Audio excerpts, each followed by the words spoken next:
Welcome to Omni Unfolding, a David versus Goliath startup story. Episode 2.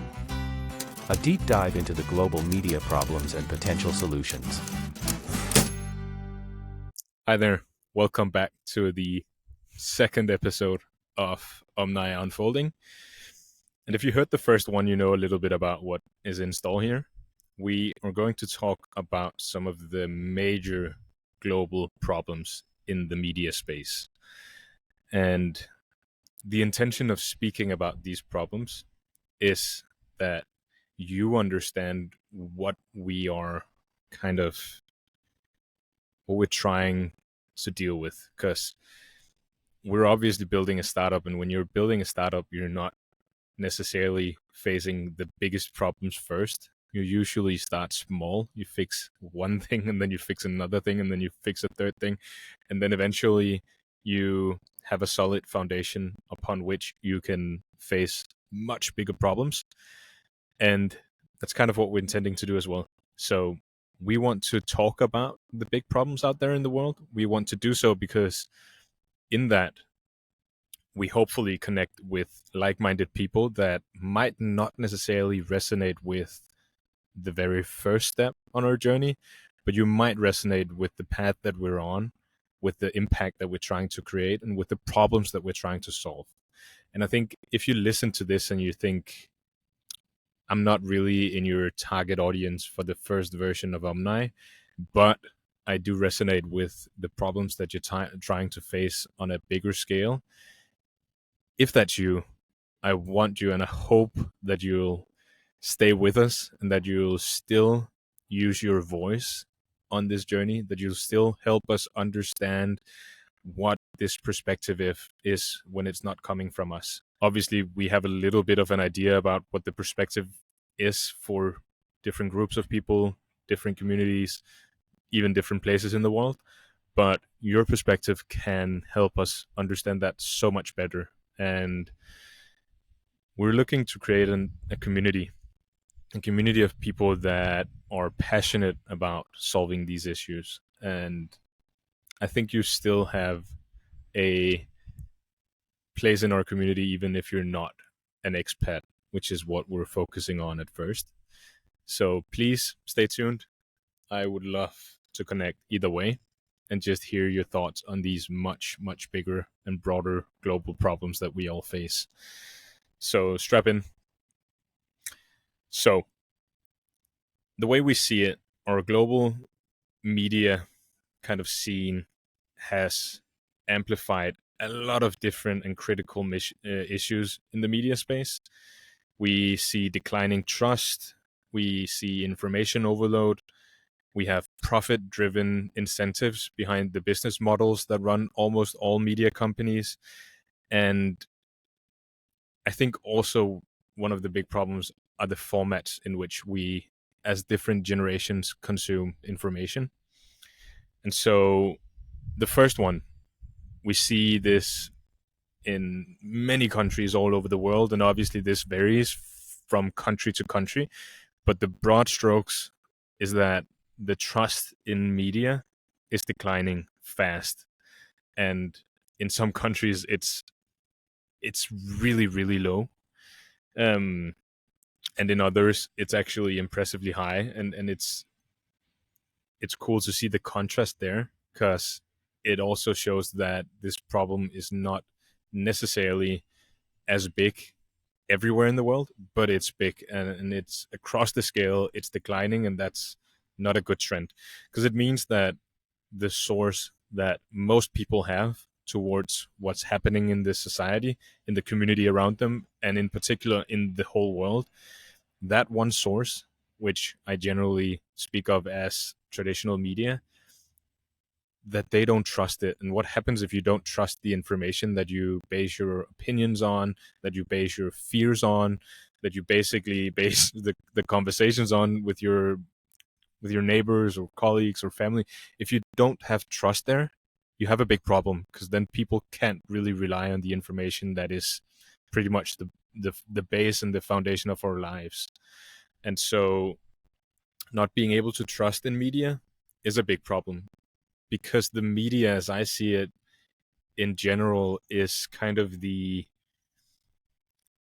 should at least, and it once did play the role of the the the neutral, trustworthy player in society that would fight for justice, that would fight for truth, that would make sure that even though corporations and states did something that they weren't supposed to, that truth would get out and we would bring justice and people would be informed. That was kind of the role that traditional media used to play. And that did create, as a consequence, a lot of trust in the media, right? Because if the media is the source of information that makes sure that you understand the truth, then you trust that source. But I think we're more and more seeing a world um where the trust is declining, where bias is like it's becoming easy to see, like easier to see. It's becoming something that most people know is present in the media, whether that's a bias towards politics or like like something else, right? We understand, like, and that could be gender or whatever. Like, there's so many different biases that could be portrayed in media, but most of us are pretty aware that most media outlets are biased in one way or the other. What's difficult sometimes is to understand which direction this bias is kind of leaning. And most people, when we just operate by default, we find news sources that we relate to. And often we have just maybe a handful or less sources that we rely on. And if these sources happen to be biased in the same direction, the entirety of our information is going to be biased. And I think the consequence of that on a larger scale is that we become more and more of a radicalized society where we only hear and are exposed to the truth from the biased kind of leaning sources, and thereby we don't really understand the perspective. We're not exposed to the spectrum of truth, right? And so we think that everything is kind of that everything is true, even though it's biased and even though it's a narrative. And that is a really big problem on a global scale, because that is fueling a lot of unnecessary fires and a lot of unnecessary fighting. Yeah, that's one of the problems that we kind of dream of, envision tackling at some point. And I think, just to kind of give an idea about where our thoughts are at the moment for doing something about this, and obviously this is way in the future, but we're beginning to see technology that can kind of semantically understand a lot of different information. And when I'm talking about technology here, I'm specifically talking about AI models, large language models. We begin to have technology that could help us in this um, consumption phase of information, right? You could imagine having a system that when you were reading an article, it would analyze it as well, and it would help you do some fact checking, for example. It would give you a transparent look at how biased this information is towards one political side versus another.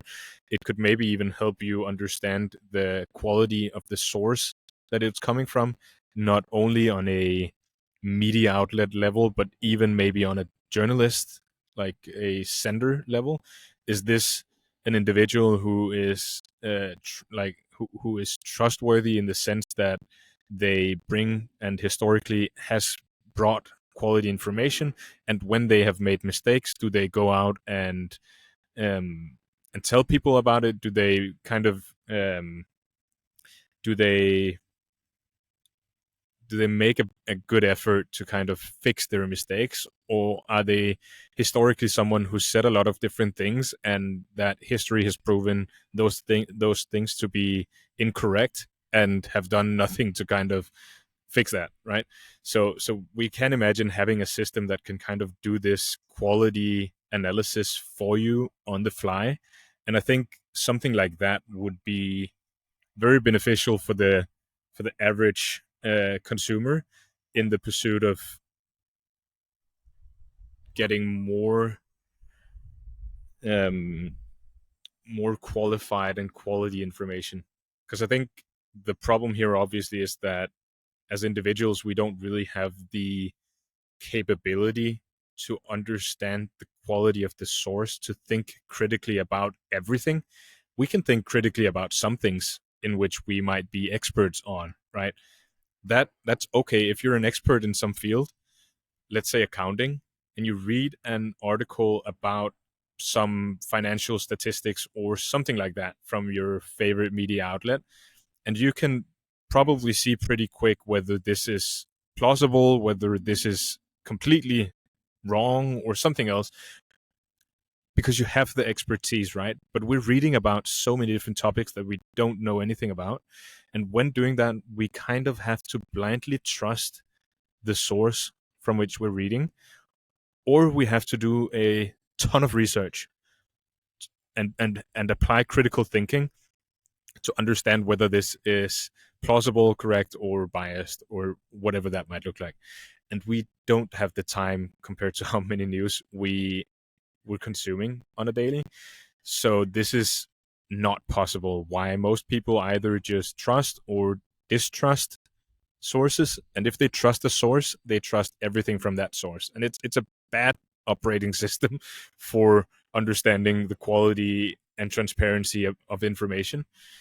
Um, our brains can simply not operate at that scale, and so I think we need to outsource that task to some technology that can, um, and that's beginning to look like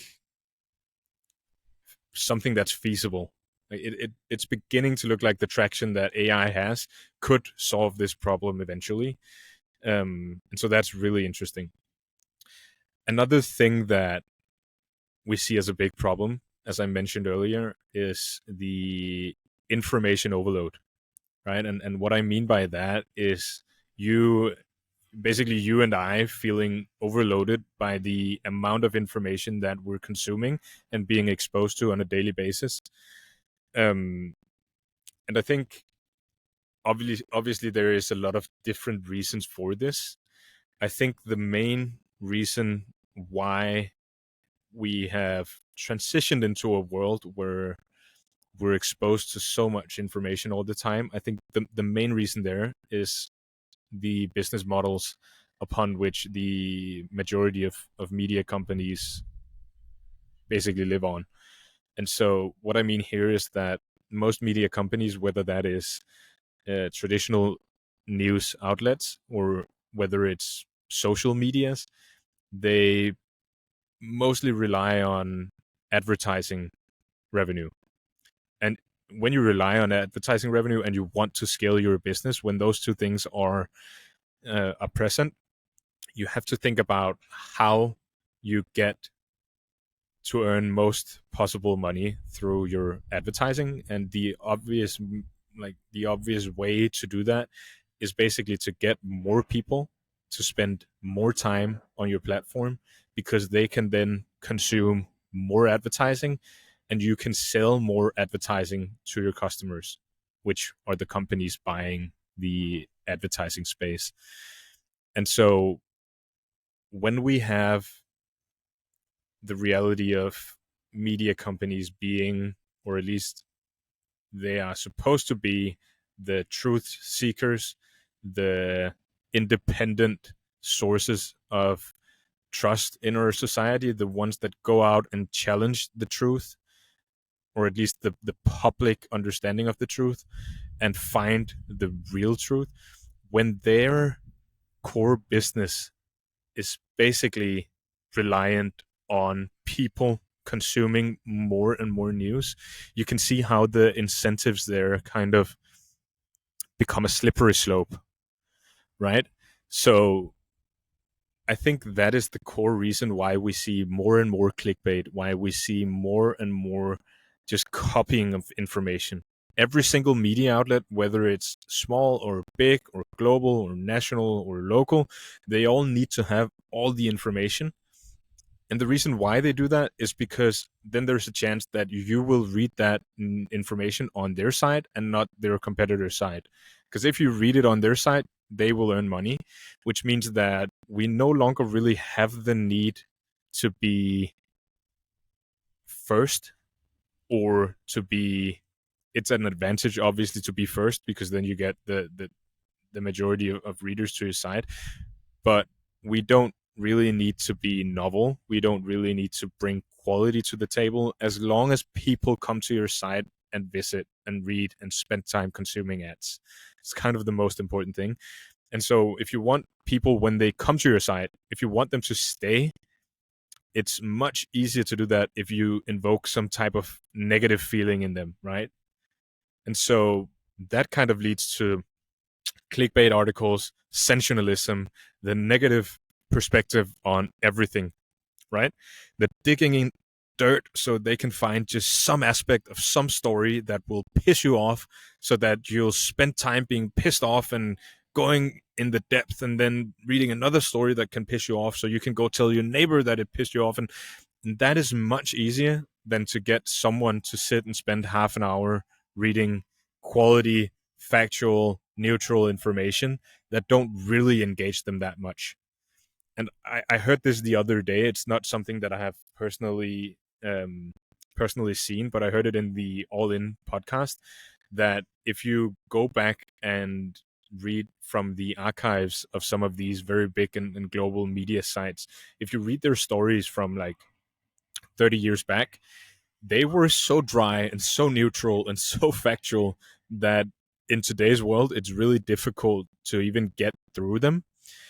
But I think we've transitioned much more into the other extreme of this being more about just entertainment, really, right? And when the news and your trusted information becomes entertaining, we have a mismatch, right? It's it's it's not the same thing anymore, and I think that's a big problem. And I think what is needed to change this into a positively reinforced cycle, I think it's basically building a making inventing a new business model that basically rewards high quality content, that rewards people doing like novel research. I think if we can find a model that rewards that generously, which then promotes quality content over quantity, I think that would be the only way of turning this around. And I don't think that we as a startup, we as outsiders, I don't think that we're the only ones who actually want this. I do believe that traditional media outlets would like this as well. I just don't believe that we have found the model, the technology, at least to scale such a model yet. I don't think that a lot of traditional media outlets look at themselves and the clickbait articles that they make and feel like this is the best quality, this is our civic duty, and we're proud of it and everything. I just think that they have over a lot of years been forced to make these decisions more and more to sustain their business foundation, right? Because it's obvious if they want journalists to do the work and the ground digging, they need money to pay them, and if they need money to pay them, they need someone to buy something from them, right? And if the only model that we can truly rely on that is truly scalable is advertising, and that has toxic incentives, I think we've basically just seen this model fail in a global and highly distributed world. Whereas back in the days when you had a physical newspaper, there was a certain limit to kind of the impact that advertisers could have on the coverage you were providing as a media company. There was a limit to that. I just don't think there is a limit to that anymore.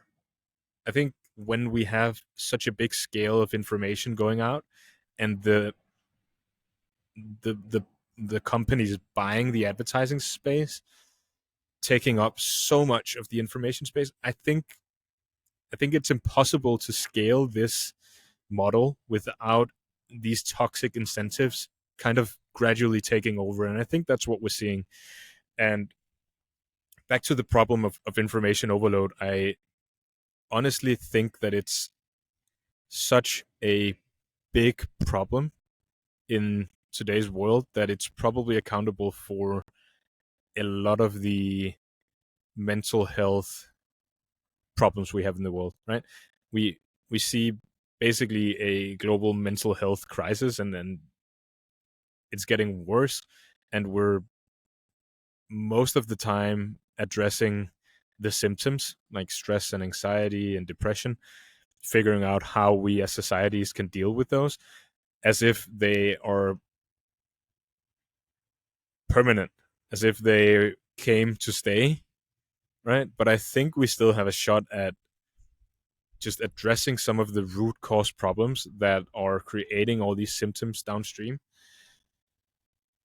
I think I think information overload is one of the root causes behind this. And I think if we can, at a global stage, build solid business models that promote quality content over quantity, I think we'll see that both trust will increase and the noise will decline, which will give us, as individuals, it will give us more of like a sense of safety and peace from the trust. And the noise is going to reduce the overstimulation and the overload of information.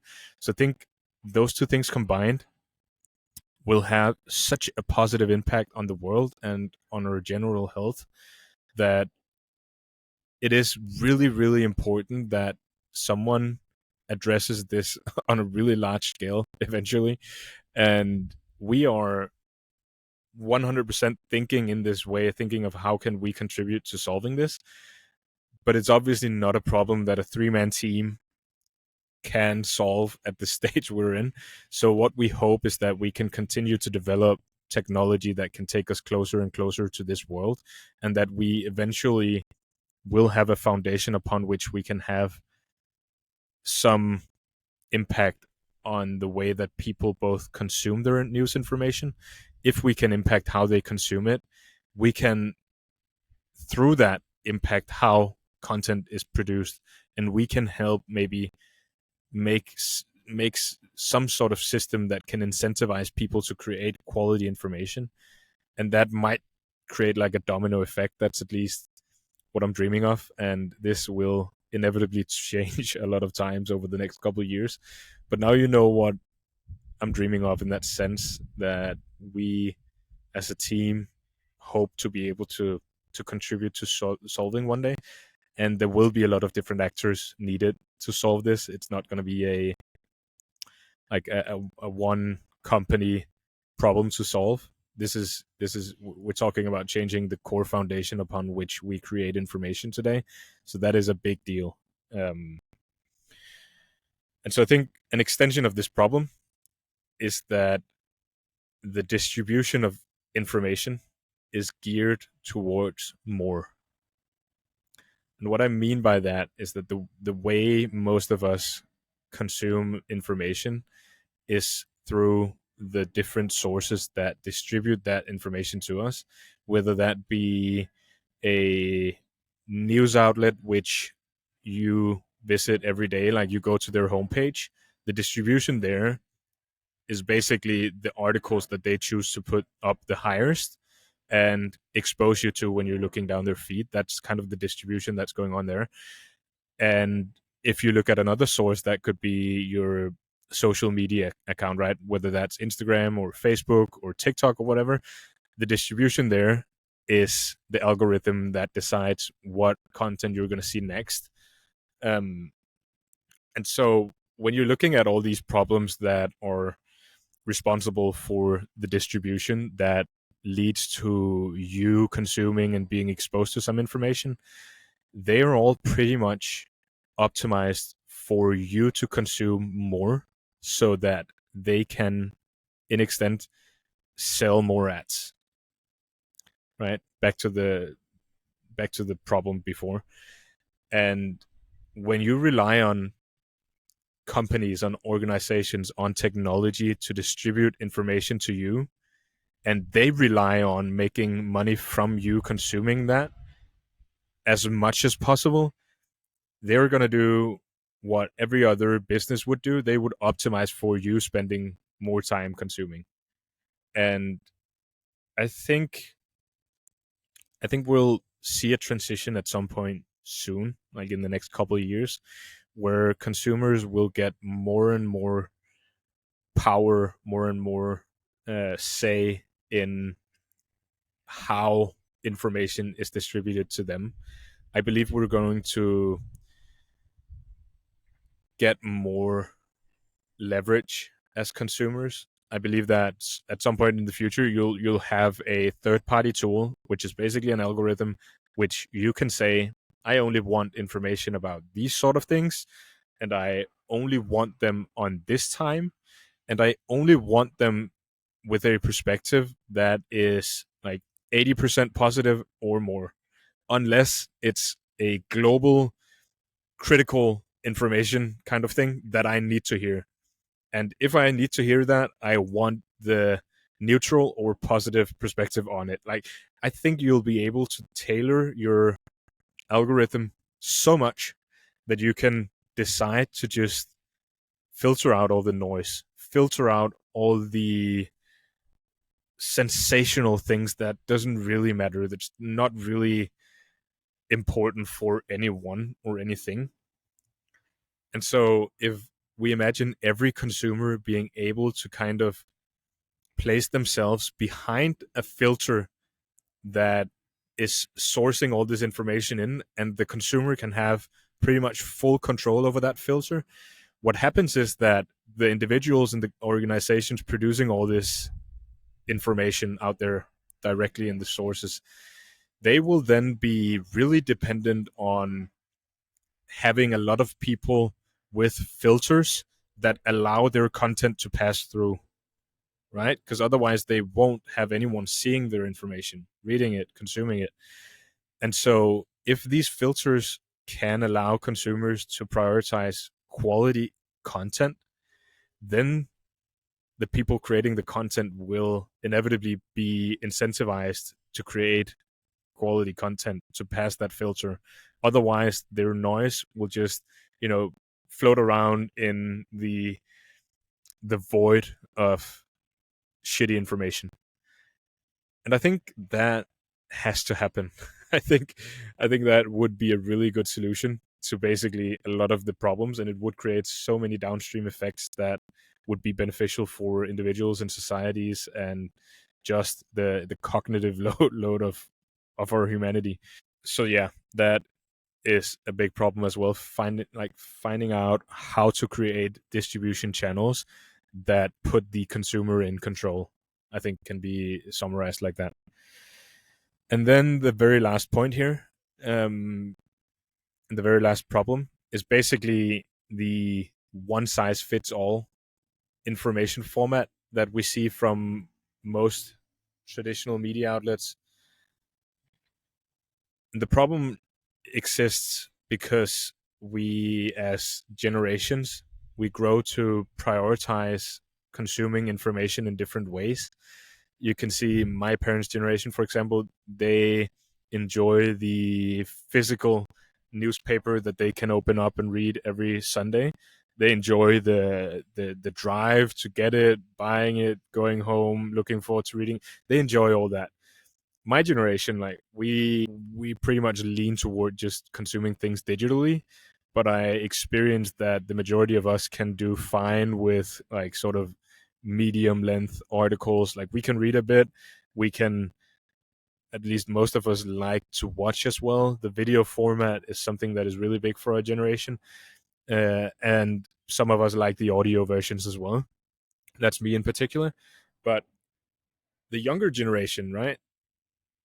They all, not all obviously, but most of them prefer just having short format information that is with video and audio and right to the point. They don't need the whole, like, they don't need all the fluff, all the fill, all the unnecessary words. They get straight to the point. They want the condensed and concise information in as short as possible time. And this basically means that they go on TikTok or Instagram to find this information. And when on when that becomes your primary source of information, you really deeply rely on the quality of peer-to-peer information sharing. So what happens if your feed consists of people only telling like half the truth, who doesn't really do the research but they sound convincing, who might be just anonymous people spreading misinformation? You can't really, at least it's really it's difficult to do the critical analysis of that information because it's so fast paced. And when we then have our traditional media, who's supposed to be the avant-garde of truth, right? When they pretty much, obviously not only, but the majority of them, when they create formats which is like medium to long articles with a lot of fluff, with a lot of narrative, they just completely lose the younger generation. And imagine when they are growing up to be the adults that are going to run the companies and the organizations that we all rely on. And if they don't have credible information, trustworthy, quality information in the format that they prefer, imagine what's going to happen then. It's going to be a generation that has less access to quality information, which probably will have all sorts of effects. And the good news here is that information is more and more flexible. Let's call it that. Like we begin to see technology that can take a written article and publish it in video and audio and in summaries, and like you can basically almost at this point now make quality content from everything. So it becomes easier and easier for example, traditional media to take this information that they make and make it available in the formats that different kind of age groups prefer, which will make the access wider distributed. Um, but I think we need to, at least at some point soon, we need to make a transition that is that's much more extreme than that. I think we're going towards, or let me start the other way. I think we're going from a world where information is very much one sender to a lot of receivers, the one to many. And by that I mean one journalist writing one piece of information that is distributed in the same way to a lot of different people. It's kind of the way things work right now. Um, I think that we're transitioning to the opposite way of distributing information. I think we're going towards systems taking a lot of different information. Maybe imagine like 100 articles, 200 tweets, a Medium article, a Substack newsletter, and 4 podcast episodes, right? They take all this information about the same topic, and then you as the consumer can kind of decide how you want that information tailored to you. So you might have an app where you can just say, I want a 20-minute summary in audio about what happened since I consumed news last, and I'm not really feeling too positive today, so I would like to have this in a positive tone to protect my mental health, and um, and I would like it to be narrated by a a woman in her 30s with a lot of humor. Imagine when you can do that, when you know you just have 20 minutes on your commute to work and you can just take all that information out there and you can just consume it in whichever format works for you. It could also be like just deciding that, hey, I would like to a recap of the last 24 hours, and I'm feeling a little bit bored right now, so please make it entertaining. I would like some video as well because I'm sitting on my phone. So please make a video with some entertaining way of displaying this information to me so I can enjoy it better.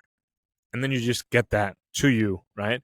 And imagine if this system also knew a little bit more about you. For example, like your age, your gender, your profession, so it understood kind of your context level as well, right? So if I'm a Danish guy, as I am right now, sitting in Lisbon in Portugal, and I would like a recap of whatever happened in Portugal in the last 24 hours, it would be amazing that the system understood that I, as a Danish person who's lived here for 3.5 months, don't really know anything about the Portuguese society, about the political system, about the problems here. So when presenting this information to me, I need a little more context than the average Portuguese person, right? And so my system would be able to provide me that. So we transform this into like a source of many to a format of one, which I think will make information a lot more approachable for a lot more people. It will also help breaking down language barriers, for example. It will make it, I imagine, possible to get information straight from the source. Imagine if your news feed didn't really, like me as a Danish person, right? My news feed would consist primarily of Danish outlets, maybe some international ones. So when I want to get an update on the war in Ukraine, I go to the Danish sources to get their take on the war in Ukraine. Imagine if my technology were able to take the perspective from the Danish source, the perspective from the Ukrainian media, the perspective from the Russian media, and then make me a melting pot of all this information, where in which I could get the neutral perspective. Like, this is what they're saying in Ukraine, this is the numbers that they're portraying, this is the problems that they focus on, this is what the Russians are saying, and this is what the Western media is saying. Like, imagine how much easier it would be to get a perspective that is not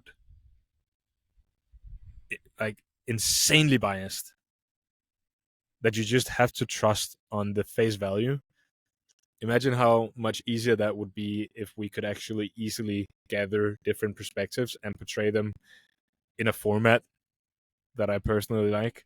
I think that's a future that we're going towards, and I think it's going to be so exciting and so transformational.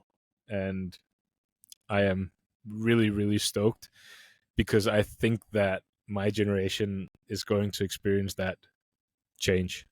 And I think it's going to be so positive and so healthy for the entire world that we can't even begin to grasp the impact it would have. I think that's pretty much me rambling for about 40 minutes. And if you made it all the way through, you are a rock star, and I appreciate you. And I believe you probably have an interest in this area. And if you do, if you agree with anything I said, if you have any additional perspectives, if you maybe even see other big and global problems within the media that we should be aware of, anything really. Also, if you disagree with me and you have some good arguments, I'm always ready to learn and be more informed. So just connect, reach out, let me hear your thoughts, share your story, whatever that might look like. I think it's going to be one of the most crucial and important things on our journey, that we get to connect with you and that we get to just learn and grow from your experiences also, because that is going to improve the chances that we build something that will actually solve real life problems and not just something that we imagine and think will solve problems, right? We actually want to solve some problems. Um, so yeah, check out our site. I will include links wherever they might be in your platform, in this platform. And yeah, connect, reach out.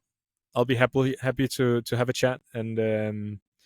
And also, actually, another thing, if you're some person that has a like that have a profile within the media, that has a professional voice in this, whether you're a journalist, whether you're someone sharing the same view as me and have a media outlet, or doesn't share the same view as me, I think it would be interesting for this podcast also to have interviews, just have different opinions, discussions, debates, whatever that might look like. So if you know someone, if you are someone that want to come on, want to have a conversation with me about this topic, I would love that. So in that case, reach out to, just on whatever platform you prefer. And yeah, I think that's it. Thank you so much for spending 40 minutes with me here. That's a big honor. And I hope that you will continue listening to this podcast. Subscribe to our Substack, where we share all sorts of behind the scenes information as well, and updates, and we'll make sure and do our best to kind of come out in both text, video, audio. But the reality is also that we're just a startup and we have limited time, and we also try and focus on spending as much time as possible on actually building our products. So we'll do our best to keep you updated, but if you want to make sure that you get the latest news, subscribe to our Substack. It's called Omni Unfolding. You'll find a link here also. So I think that's it. Thank you so much for your time. Take care and have a wonderful day. Bye.